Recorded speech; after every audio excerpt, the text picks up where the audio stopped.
Let's go straight to Congressman Andy Barr. He's the ranking member of the Oversight and Investigation Subcommittee. Congressman, I saw this as a lot of grandstanding and nothing, frankly, of substance. Am I right? I think you're right, David, and I think there are three basic takeaways from the hearing yesterday. One is that the system generally worked and that the markets functioned fairly well. Obviously, there were losers in this story. Melvin Capital, professional Wall Street hedge fund, lost on the short squeeze. Some of the retail investors who got in late in the rally on GameStop, they lost on the downside because the stock got away from basic fundamentals and valuation. But market discipline is setting in. And the second takeaway was that the Democrats were unable to persuade anyone that restrictions or banning payment for order flow is a good idea. In fact, what we learned was that payment for order flow actually results in best execution, better pricing, and zero commission trading or commission-free trading. And that has increased investor participation in the capital markets. That's a good thing. The final thing that I think we learned was that Mr. Tenev was able to debunk this conspiracy theory that somehow Robinhood conspired with hedge funds like Citadel to halt trading. What your report just revealed and what his testimony revealed was that, in fact, it was the clearinghouse margin requirements that forced Robinhood to halt trading.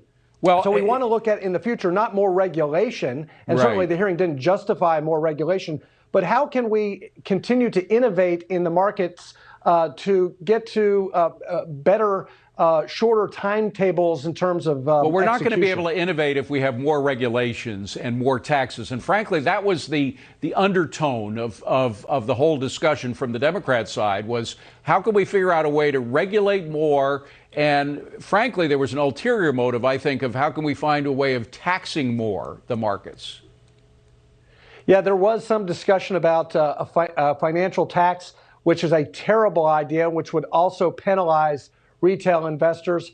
But yes, the Democrats failed to justify any additional regulation or overreaction by the Securities and Exchange Commission here. In fact, if there was any culprit in the halting of trades, it was regulation. Now, I would say that the solution to the Robinhood situation where they had to shut down trading would be, real-time settlement and moving at least towards a shorter time frame in settlement. And there was a very productive back and forth between some of the more thoughtful members on the committee and some of the witnesses on blockchain or distributed ledger technology as a way to shorten the time of settlements of some of these trades. But Congressman, you're getting into the minutia here. I like to look at the bigger picture. I mean, you look at who the chairman of the committee is, and you see this sort of distrust of capitalism. I'm wondering how many more of these hearings we're going to have where capitalism itself and the so-called heartlessness of capitalism is going to be on trial. Quickly.